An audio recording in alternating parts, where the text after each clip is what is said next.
what's up? I'm the Zim. This is the Zim video. This is my rideshare experience. Volume 3, Part 20. I think this is the first time I've ever worn my hat forward in this show. It's usually backwards. I'm going to wear it forward, so you got to be careful. If you wear it forward, you could put a shadow on your face too much, so you got to like prop it up a little bit like that. Anyways, thanks for subscribing. You can do it with the pop-up on the screen or down below on the page. It says subscribe. Click it. Alright, cool. I always like to start off with how much I made. What did I make this week? I made a total of $700, as it says in my heads-up display, $702.79. Let's talk about how that came about. I did, with Lyft, we got Lyft on the screen, I did $421.06, including $64.41 in tips. Awesome. I did 54 rides in 19 hours. Pretty rad. Alright, Uber. Time for Uber. I did $271.73, including $22 in tips. Did 36 rides and 14 hours, app hours. So total of 90 rides total. And then, so on my tips on the heads-up display, it says $96.41 because I also got a $10 in cash tips, including that. So that brought me above my hopeful goal of at least $1 per ride, which is pretty rad. So that's what I made. Let's do daily breakdown for Lyft. Leave it up there for a second. Daily breakdown. I worked basically Wednesday through Sunday, I think. I can't remember. But yeah, I think I worked Wednesday through Sunday. Let's talk about the amount I made. $702.79 was my goal for the week. As I've been saying, I'm trying to work a little bit less because I have some side money I'm getting. But also this week was another example of I made at the beginning of the week. On Monday I made $100 working on another project. So my goal for the week is to make $800 aside from my side work I'm doing. Other side work. So I have this one job I'm doing, which I'm running social media for the old company I used to work for. And so they're paying me a little bit for that. So I've kind of decided to take off a few hours of working. This is the Uber daily breakdown. Decided to take off a few hours of working so that my what I make each week is $800 because I get paid monthly for that other gig. So I get paid $800 a week. I'm going for $800 a week, and how that comes in, probably most often be through rideshare driving, but every once in a while if I can pick up some other side job in that week, I'll just take it out of that $800 goal. Does that make sense? Anyways, that's what's been going on for me. So if you have any questions regarding how much I made and how I made it, hit me up. Let me know in the comments below. That'd be great. That kind of rhymed. Alright, shoutouts and mail time. We have 2 shoutouts. Roar Finneran and None of Ya Business are the 2 people that have commented. And is there another? And Timmy. No, Timmy, I already got Timmy. So Timmy got a double shout out. I just remembered. Oh, and Sari Abatuha. So Sari commented on a comment. So I told you before, it's really hard. There's probably other people that I've missed because they didn't start their own fresh comment. Because the comments on comments are harder to know, to be reminded of if you're new. But if you're new and you've started your own fresh comment, I give you a shout out for sure, and maybe I'll catch you for not. And the shout outs are just basically people that I haven't seen comment for the first time. Haven't seen comment, they comment for the first time. I like to say hi, thanks. But a special shout out for Roar Frinneren. I usually save these referral shout outs till they actually start driving and making me some monies. But he also commented and said, hey, I used your referral code. Excited to start driving. Which pretty rarely happens. People don't use my referral code very often. But if you want to, they're in the comments or in the description below. So check them out. Lyft and Uber. You can use both. Alright, so Rory, get out there, get driving. Alright, I'm spending way too much time on my shoutouts. And it's mail time too. Shout out to mail time is what I like to say. So we have 2 mail times today. The first one comes from Glenn Blake. So what did Glenn Blake have to say? Glenn Blake. It's a long one. I so much appreciate the time you've been putting into all your videos. Maybe weekend you can show some fare breakdowns on specific trips. think he meant to say maybe one day. Maybe he said. Anyways, to include surge, primetime quests, consecutive trades, streak bonus, etc. The less part-time drivers, the better for us full-timers. Maybe the rates will increase if there's not so much saturation. Burnout is part of most jobs. Your videos give me inspiration to keep going. This job is tough. I'm 61 years old and don't seem to have much of a choice with my skill set. The freedom is hard to put a price on. So, a couple reasons I read that whole thing. One is he gave me some props. Thanks, Glenn. I love it. I love props. The other part is there's a couple things he talked about that I wanted to talk about, just for fun. So the first part of the question was he wants a specific breakdown on trips. And basically, I'm not really going to answer this one directly because I'm going to answer it in how I think about that idea. So there's a lot of drivers out there that get really nerdy, even more nerdy than me. I'm like mildly nerdy, but a lot more nerdy than me about, is it worth it that you did this many miles and paid this much on gas and did this and I only got this much per ride and blah, blah, blah, blah, blah, all that stuff. And I don't have the patience or capacity in my brain to really get that nerdy about it. Like, I just don't even have that ability. So for me, it's all about just keeping my nose down and just going, just working. And obviously, you don't make a ton off this job in terms of getting ahead, but you make money. I'm obviously making money. I'm obviously still here. I don't know how, if I was on the same path for 5 years, what would happen? I don't know what would happen. I bought a new car last year. If I did this job until that car needed major maintenance, what would happen? Would it come to a point that it's clearly not worth it because of that? I don't know. I don't know all the answers there. But because I have an out, I'm not going to be doing this job full time for basically, up until about 4 months from now. I will probably never go back to full time driving. But we'll see. I don't know. Who knows? Maybe I will. Maybe you'll see me in 10 years driving around. I'm the Zim. I'm 42, so I'll be 52. Doing my thing. But anyways, so what I'm trying to get to is all that stuff he asked about, surges and unique ride breakdowns. I don't pay attention to any of it. There's a couple things there. The first thing is I don't pay attention to the individual rides because I'm just going for as many rides as possible. Just give me as many rides as possible. I'm not really looking at, because it works itself out in the end. If you get enough rides, it all works out. You may have spent kind of too much time on short rides for a while, but then all of a sudden you get a long ride and it kind of balances it. So I just play the average. I just stay out there and go for it. The other thing is, from the get, pretty much, the only bonus I ever paid attention to was the big bonus, the 100 and, for me right now with Lyft, if I did 123 rides, I would get $180.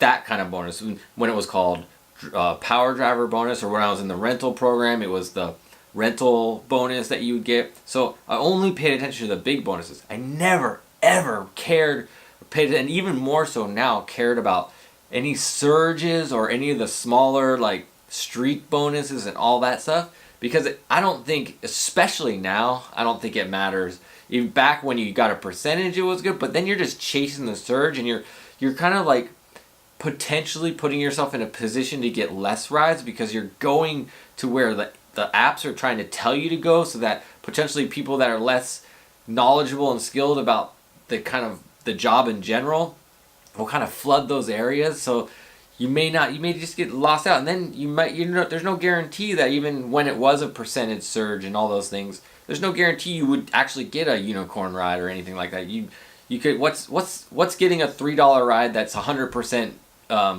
prime time or 100% more? $6? Who cares? $3 more? Who cares? I'd rather just keep getting rides than waiting for that one ride. So to answer his question in a roundabout way is, I don't ever pay attention to any of that stuff. And especially now that I'm doing dual platform, I think I really think all those things are traps. They make you think they're better than they are, so you're waiting for them. You're keeping one app on longer to get that last streak bonus ride, or you're trying to go to an area that they say there's a surge, and now the surges are what, $3 to $5 more per ride, which is like, who cares? Just get another ride. Get a ride faster, and then you made that money. So anyways, that's my take on that whole thing. I just don't even pay attention to it. I just keep my nose down and go. That's what I do. So sorry I can't answer if you really wanted to know my specific ride by ride breakdowns. I'm not even going to go there. That's not important to me. All right, and then the other part that I'll answer or talk about on this question is the whole part-time versus full-time conversation. And I personally believe that the platforms have, from the get, based on experience, really want part-timers way more than they want full-timers. So I don't ever see full-timers becoming like, I don't ever see part-timers like not doing the job. The business model is too set up for part-timers the way support works. They don't support full-time drivers very well at all. They support part-time drivers because of the kind of questions, the kind of answers and questions and answers they have are all geared toward like, how does this work? And not like nuances of like, this happened, what should I have done in this scenario? They don't like get detailed about things. So that's one thing. And then just, the way, we're getting paid, they're not going to be making it better for us. They're just going to be making it, it's just, since I started 2 years ago, it's just continually gotten harder and you get paid less. So yeah, I don't see it ever changing. So it kind of like makes more sense to do it part-time, really, to be honest, in a lot of ways. I mean, us people that have studied it and tried to make the best of it as full-timers, you can do it, but it's not like the platforms aren't really trying to help us out. And then there's somebody else mentioned this week about, well, why would they give us this bonus if they didn't want us to drive full-time? I see those bonuses, those bigger bonuses, those 120 ride bonuses, as a deterrent to driving full-time. They're like, oh, if you really want to do this a lot, we're going to make it hard on you. Not like, oh, you get a great bonus because you're so dedicated. No, it's like, yeah, let's see if they even try to do this, and how long it's sustainable. It's like, it's more of a deterrent. Then people start realizing, oh man, it's really hard to make those bonuses. I'm not even going to try to work full-time. I'm going to find something else and do this part-time. That's what I think about it. That's the psychology I think they're putting into those bonuses. It's not a, we do these bonuses to reward you. It's like, we do these bonuses to make it hard so you'll think twice about wanting to do it full-time. That's what I think. But it's a really gray area, because I've also mentioned in the past, like, if they didn't want full-time drivers, why would they have something like the rental program where you had to be full-time to make it cost-effective? It's not very cost-effective if you're not doing it full-time. If you're only doing it part-time, it's like you have to have another job that pays you so good that you don't only need to make the minimum to pay for the rental, and you're not working a lot at that other job because the amount of rides you have to put in to even get the minimum to pay for the rental is kind of still a lot. So it's, yeah, something to think about. Anyways, that was a really long answer to that question. Hopefully it gave you something to think about. That's all I want to do, is give you something to think about. All right, I got one from Instagram. I don't know if I'll pronounce this right, but it's at Akanozturk, Acanozturk on Instagram. He just wants to know this, so this is going to be for San Diego drivers. Hi, dude. Howdy. What's your favorite ride hours for San Diego? Do you use Uber or Lyft Quests? Thanks for your replies. Have a nice day. So this actually relates to my last one. So basically, real quick, my preferred hours in San Diego, I'm a day driver, so I drive basically 7 to noon and 3 to 10 or 11 every day, even weekends, because even though weekends you can get away, Fridays and Saturdays, Fridays, Saturdays and Sundays, you can kind of get away with driving all day because they're kind of different. I've found that it's advantageous to get out of the car for a significant break. If you're full-timing, it really helps me to be out of the car for a significant break, and it still slows down on those times. That noon to 3 gap still slows down even on the weekends. So I just use that as my pattern for the entire week and just go for it. So that's my favorite time to drive. Those are my favorite times to drive. And I just already kind of ranted about the quest stuff. I don't pay attention to any quests or bonuses at this point because I'm driving both platforms. I find it's better to just go, get the first ride that comes, get the money quick, and be done rather than waiting for any incentives. Cool. All right, so those are the mail time questions. If you have one of your own, you can comment on this video, any of these rideshare videos. You can email me at the_zim@hotmail.com, and you can find my Instagram like this guy did, at ridesharezim on Instagram. All right, cool. All right, now for the experience part of the show. This is my experience for this week. This is what I want to talk about. I just want to bring up this. So now that I'm kind of the light at the end of the tunnel is coming closer every day with when I can be out of the car as a full-time driver. I'm kind of like gonna probably be starting to tell you things that I haven't told you before. And this is kind of one of those topics where it's like, when I'm asking you, and I'm going to tell you myself, when have you driven as a full-time driver? When have you driven when you know you should not have been in the car? Like, there's been clearly a lot of times that we've heard about where people driving both platforms or just try to drive 24/7 all the time, and they fall asleep at the wheel and bad things happen and all this kind of stuff. Have you ever driven to the point of exhaustion where you know you should not be getting in the car and you did anyway? As a full-time driver, deciding to make this job your full-time thing, and like for me early on, I was still learning how to do it. Like, this is part of why I burned out in that first 6 months, because I would get in the car all the time and I was trying to make the money and trying to figure out how to make the money, and maybe I wasn't in the best areas and all this stuff. And so I was definitely at times in the car, like, not only a combination of like anxiety, but just exhaustion of getting worried that I wasn't going to be able to pay my rent and my bills and to support my children and all that stuff. And then just the exhaustion of having already been in the car for 12 hours and trying to get those last 14. When I was Lyft exclusive, we were limited to 14 hours in a row essentially, and in San Diego, and I was trying to get like as many of those 14 hours as possible. Of course, my strategy has changed, but I've been in the car quite a few times that exhaustion was a big factor where I should have like not been in the car. My trick that you could try, like if you start to get tired, like I don't like to use like caffeine and things like that to try to get me go, because then you crash on it, and then when it is time to sleep, maybe you can't sleep, so then it just kind of makes you exhausted longer. I use bubble gum or chewing gum. When I feel like I'm at a point where I know I should probably get out of the car, but I just want to stay in a little longer. It doesn't happen hardly at all anymore. Every once in a while I'm in the car for when I know I shouldn't because I'm not feeling great. But still that same thing. I'm full-time driving it. It kind of relates to the video I made a couple weeks ago about there being no sick days. You just kind of have to tough it out sometimes. When it's your full-time job, you just gotta have to suck it up and go like, yeah, probably shouldn't be in the car right now, but man, what else am I gonna do? I need to make the money. I gotta pay my rent. This is what I'm doing right now. So I've been there, but the chewing gum idea is something I use like if I start to feel a little bit sleepy, and I was told like if you're doing the chewing action, it kind of tells your body and brain to stay awake. So I use chewing gum to help keep me stay awake. So anyways, that's it. I don't know if there wasn't really any specific examples, but I have been in the car, just in general, I have been in the car when I know I shouldn't have been.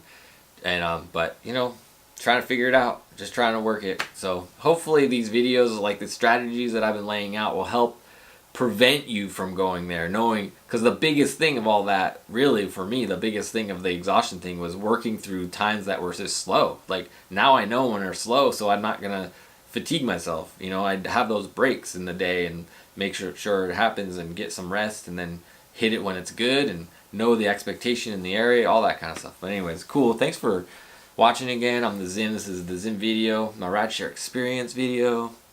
Be sure to subscribe, like I said already. Be excellent to each other, and I hope your rides are long, because long rides are where the money's at, and your tips are big. We gotta get people to realize that tips are so important. Gotta get tips. I don't know how to do it. Spread the word. Tips are important. I hope you get big ones. Peace.